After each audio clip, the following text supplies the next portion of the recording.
난소암, 배가 더부룩하고 생리 이상이 있다면 42세 김은정 씨는 6개월 전부터 바지가 점점 맞지 않기 시작했습니다. 살이 찐 건 아닌데 배만 계속 나왔죠. 생리도 불규칙해졌고 항상 소화가 안 되는 기분이었어요. 다이어트를 해도 소용이 없었습니다.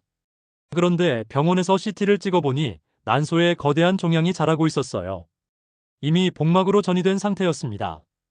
만약 그녀가 처음 증상을 느꼈을 때 병원을 찾았다면 어땠을까요? 오늘은 소리 없는 살인자라 불리는 난소암의 숨겨진 신호들을 파헤쳐 보겠습니다. 난소암이란 무엇인가? 난소암은 여성의 생식기관 중 가장 치명적인 암으로 불립니다. 왜일까요? 바로 초기 증상이 거의 없어서 발견했을 때는 이미 진행된 경우가 많기 때문이에요. 마치 조용한 침입자처럼 우리 몸속에서 은밀하게 자라나다가 어느 순간 치명적인 모습을 드러냅니다. 우리나라 여성 암 발생률 8위를 차지하는 난소암은 연간 약 3,000명의 새로운 환자가 발생해요. 더 충격적인 사실은 5년 생존율이 다른 여성암에 비해 상대적으로 낮다는 것입니다.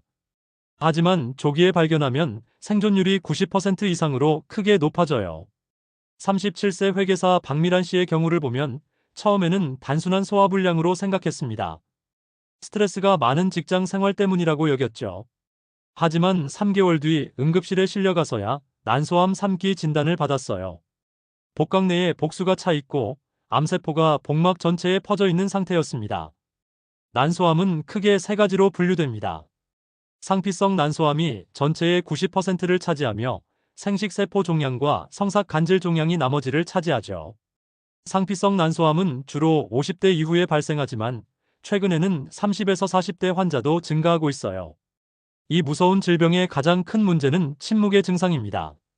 난소는 복강 깊숙이 위치해 있어서 종양이 상당히 커질 때까지 특별한 증상을 느끼기 어려워요. 그래서 많은 여성들이 소중한 골든타임을 놓치게 됩니다. 난소의 역할과 난소암의 발생. 난소는 자두 크기의 작은 기관이지만 여성의 일생에 걸쳐 엄청난 역할을 담당합니다. 매달 난자를 배출하고 에스트로겐과 프로게스테론이라는 중요한 호르몬을 분비하죠. 이 호르몬들은 생리 주기를 조절할 뿐만 아니라 뼈 건강, 심혈관 건강, 심지어 기분까지 좌우합니다. 그런데 이런 중요한 난소에 암이 생기면 어떻게 될까요? 초기에는 난소 기능에 큰 변화가 없을 수 있어요. 하지만 종양이 커지면서 점차 호르몬 분비에 영향을 주기 시작합니다.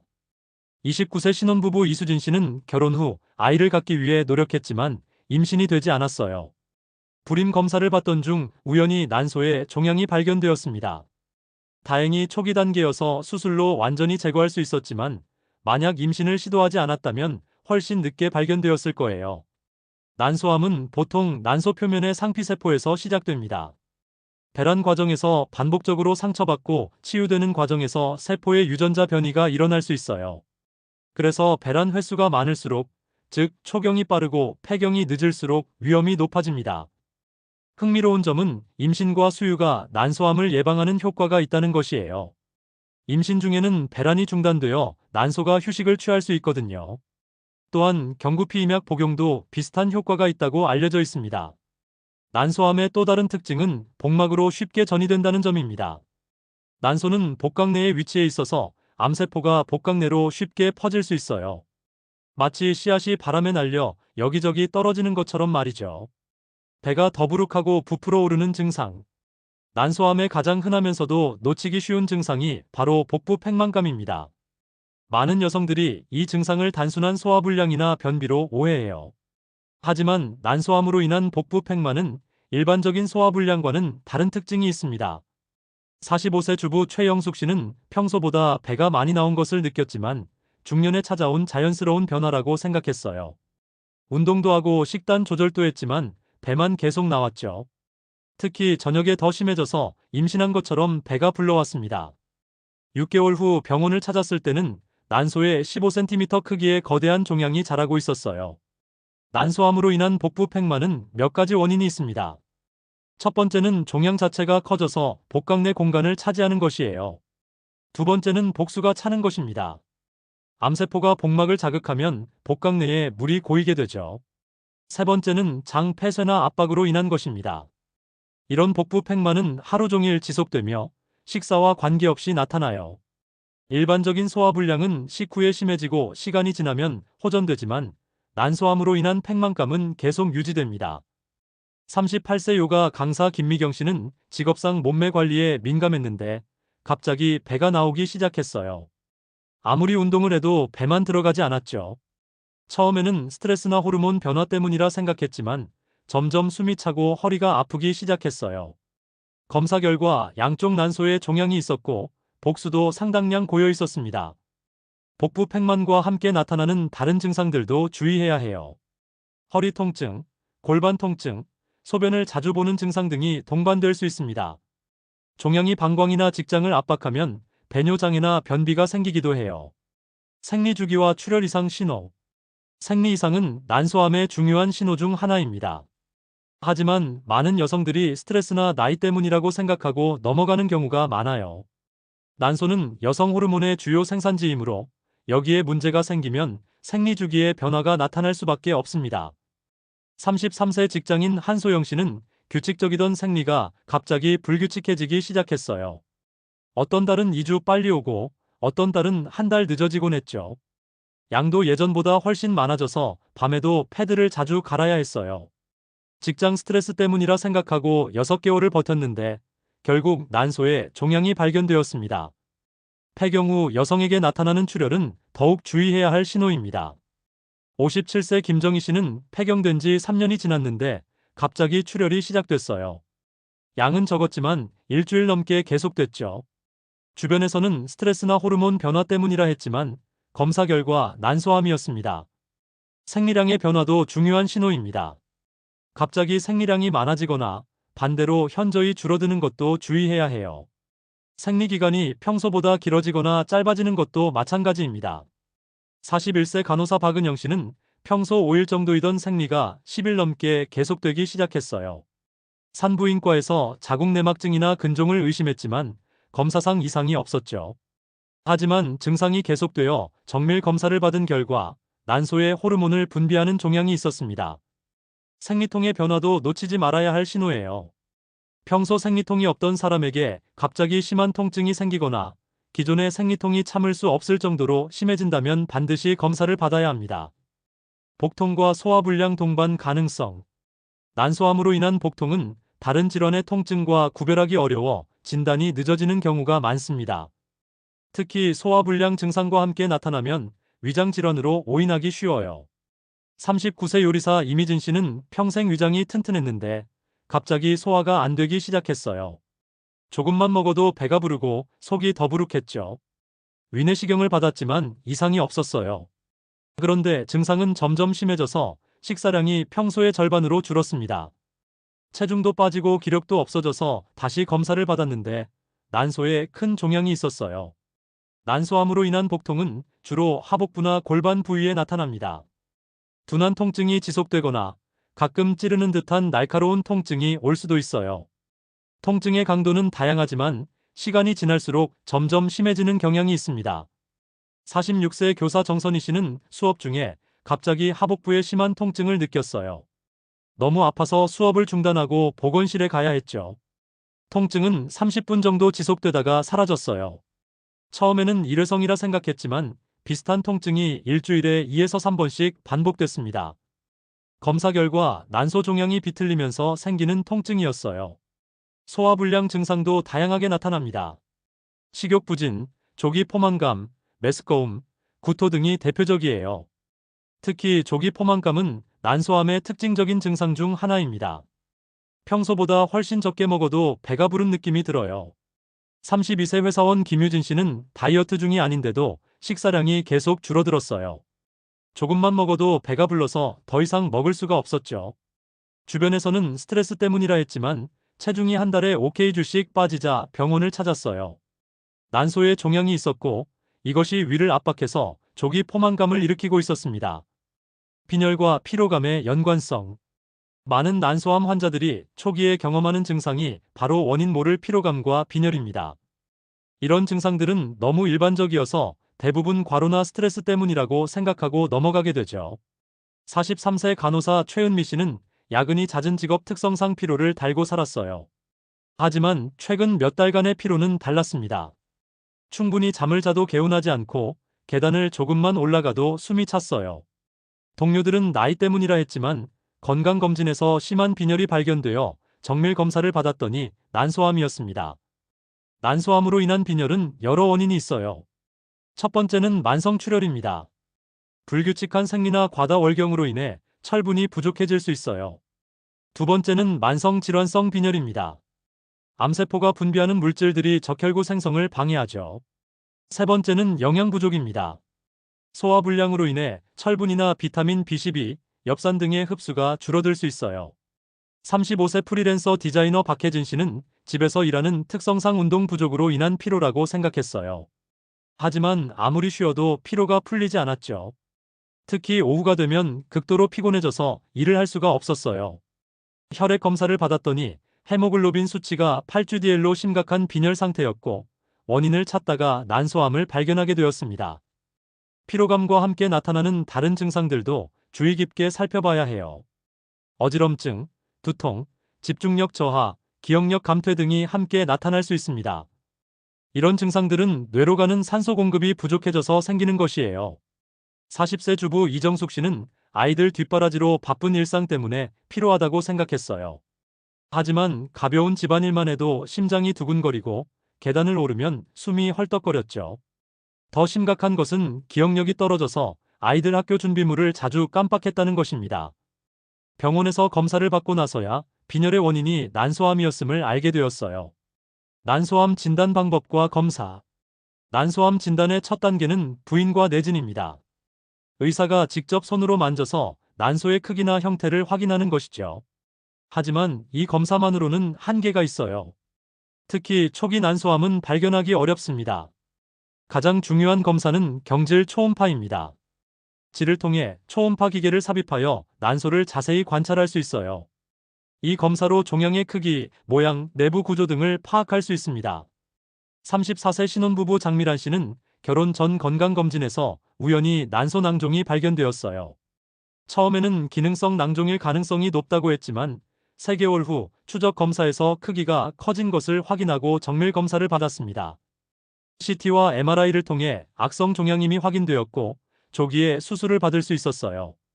혈액 검사에서는 종양 표지자를 확인합니다. CA125라는 수치가 대표적이에요. 하지만 이 수치가 높다고 해서 반드시 난소암은 아닙니다. 자궁내막증이나 난소낭종에서도 상승할 수 있거든요. 반대로 초기 난소암에서는 정상일 수도 있어요. CT나 MRI 검사는 종양의 정확한 위치와 주변 장기로의 전이 여부를 확인하는 데 필요합니다.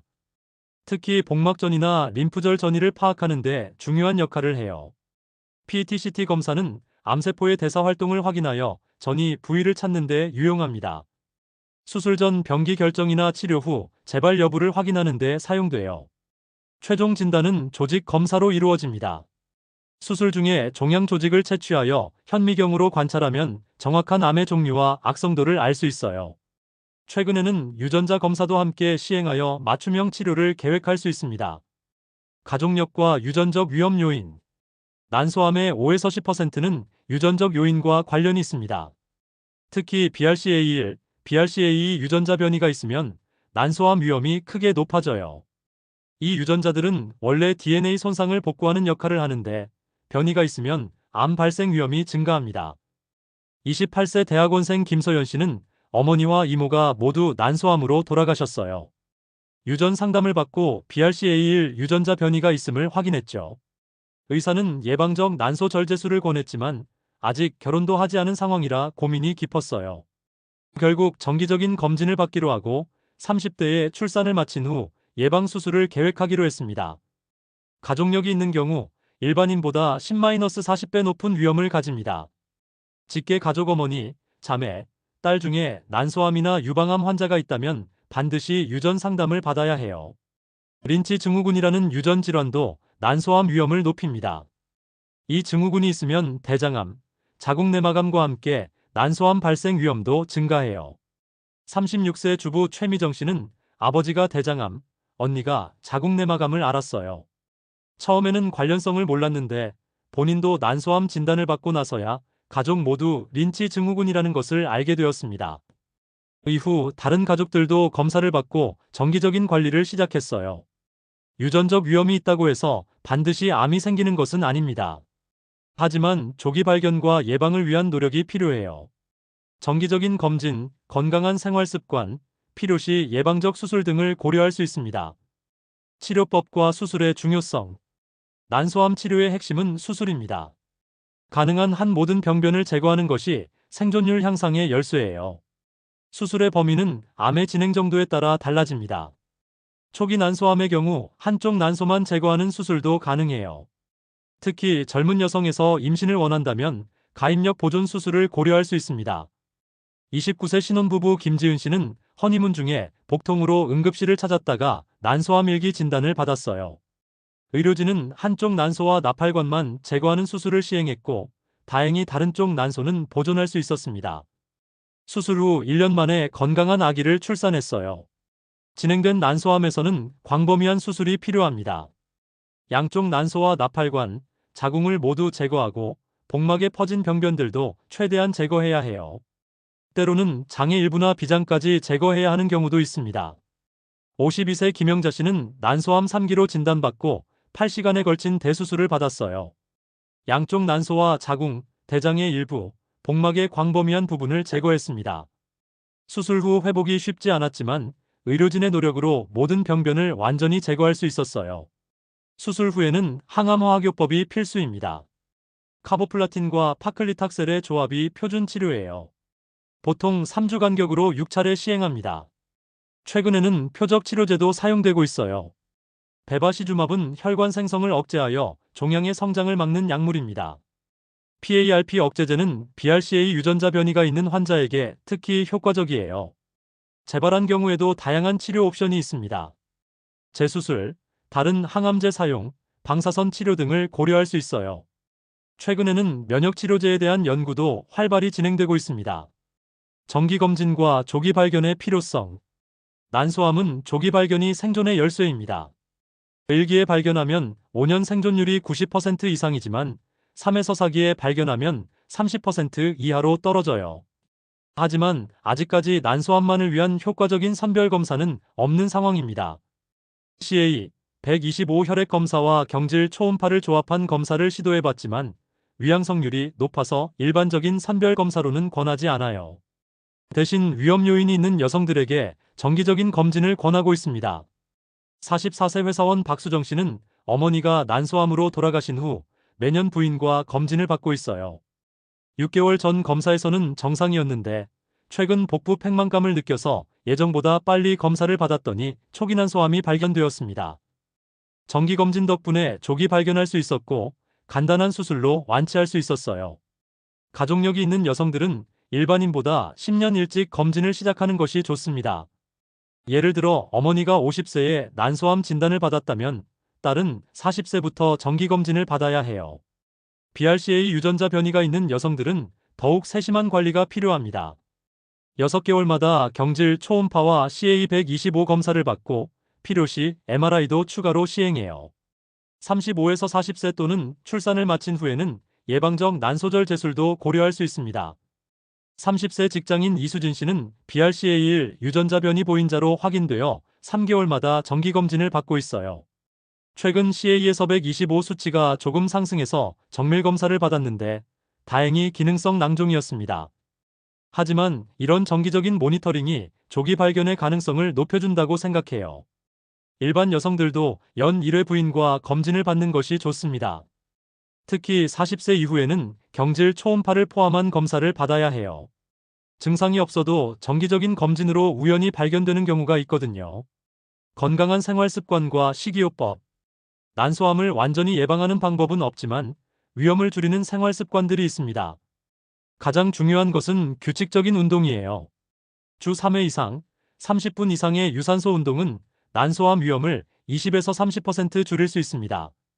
37세 요가 강사 정미영 씨는 20대부터 꾸준히 운동을 해왔어요. 가족력은 없었지만 건강관리에 신경 쓰며 살았죠. 최근 정기검진에서 의사가 이런 생활 습관을 계속 유지하시면 난소암은 물론 다른 여성암의 위험도 크게 줄일 수 있어요라고 말해줘서 더욱 확신을 갖게 되었습니다. 식이요법도 중요한 역할을 합니다.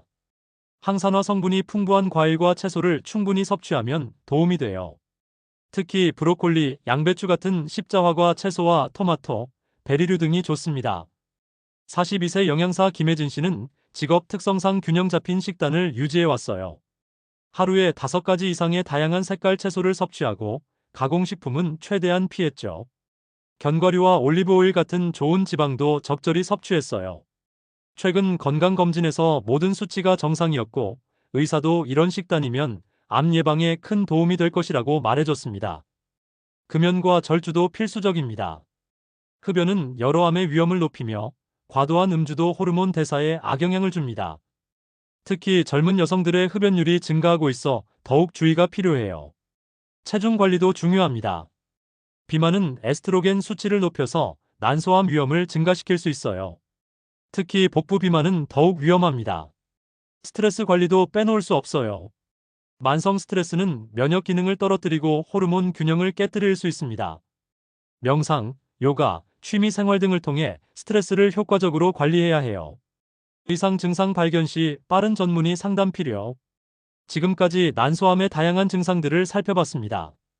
복부 팽만감, 생리 이상, 소화불량, 피로감 등은 일상에서 흔히 경험할 수 있는 증상들이에요. 하지만 이런 증상들이 2주 이상 지속되고 점점 심해진다면 반드시 산부인과 전문의를 찾아야 합니다. 39세 회계사 윤미래 씨는 세무감사 시즌에 스트레스로 인한 소화불량이라고 생각하며 3개월을 버텼어요. 하지만 증상이 호전되지 않고 오히려 체중까지 빠지기 시작하자 병원을 찾았습니다.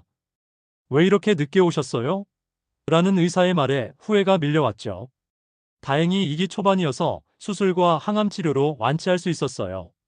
특히 50세 이후 여성들은 더욱 주의해야 합니다. 갱년기 증상으로 오인하기 쉬운 나이이기 때문이에요. 복부 팽만, 소화불량, 피로감 등을 단순히 나이 탓으로 돌리지 말고 정확한 진단을 받아야 합니다. 응급실에 가야 할 상황도 있어요. 갑작스러운 극심한 복통, 심한 구토, 호흡곤란, 의식 저하 등이 나타나면 즉시 응급실을 찾아야 합니다. 난소 종양이 비틀리거나 파열되었을 가능성이 있거든요. 32세 대학원생 한지영 씨는 새벽에 갑자기 극심한 복통으로 응급실에 실려갔어요. 진통제를 써도 통증이 가라앉지 않았죠. 응급수술을 받고 나니 난소 종양이 꼬여서 괴사가 시작된 상태였어요. 조금만 늦었다면 복막염으로 생명이 위험할 뻔했습니다. 가족의 관심과 지지도 중요해요. 본인은 증상을 대수롭지 않게 생각해도 가족이나 친구들이 보기에 이상한 변화가 있다면 병원에 가도록 권해야 합니다. 47세 주부 김선희 씨는 평소보다 식사량이 급격히 줄어들었는데 본인은 다이어트 효과라고 생각했어요. 하지만 남편이 너무 많이 빠진 것 같다. 병원에 가보자고 권해서 검사를 받았더니 난소암이었습니다. 남편의 세심한 관찰이 생명을 구한 셈이죠. 난소암은 소리 없는 살인자라고 불리지만 완전히 증상이 없는 것은 아닙니다. 작은 신호들을 놓치지 않고 조기에 발견하면 충분히 치료 가능한 질환이에요. 여러분의 소중한 건강, 더 이상 미루지 마세요. 조금이라도 이상하다고 느끼면 지금 당장 전문의와 상담해 보세요. 조기 발견이 생명을 구하는 가장 확실한 방법입니다.